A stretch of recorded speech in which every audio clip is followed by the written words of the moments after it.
மயிலாடுதுறையில் பெந்தகோஸ்தே சர்ச்சுக்கு சென்ற பெண்ணை பாஸ்டர் ஒருவர் பாலியல் பலாத்காரம் செய்து கொலை மிரட்டல் விடுத்துள்ளார். கால் வலிக்கு மருந்து போடுவதாக கூறி பாலியல் பலாத்காரம் செய்தது எப்படி?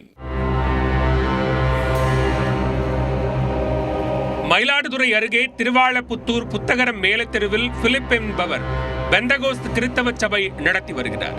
சர்ச்சுக்கு அடிக்கடி வரும் 38 வயதுடைய பெண் ஒருவரும் பிலிப்பும் நெருங்கி பழகியுள்ளனர். கடந்த 8ஆம் தேதி மகளிர் தினத்தன்று கிறிஸ்தவ திருச்சபைக்கு வந்த பெண் தனது காலில் வலி இருப்பதாக தெரிவித்துள்ளார். சர்ச்சை ஒட்டியுள்ள வீட்டுக்கு போ, நான் வந்து மந்திரித்த எண்ணெயை தடவி விடுகிறேன் என பிலிப் தெரிவித்துள்ளார்.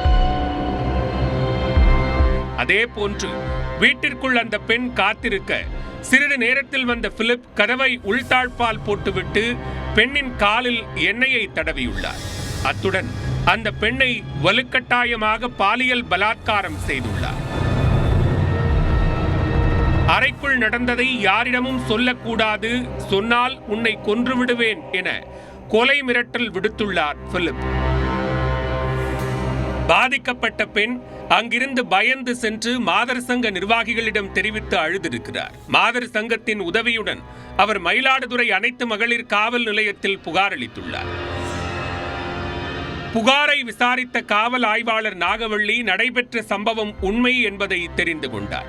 GSRM பெந்தகோஸ்தே சபை பாஸ்டர் பிலிப் விஜயேந்திரன் மீது பெண்ணை பாலியல் பலாத்காரம் செய்ததாக வழக்கு பதிந்து கைது செய்து சிறையில் அடைத்தனர்.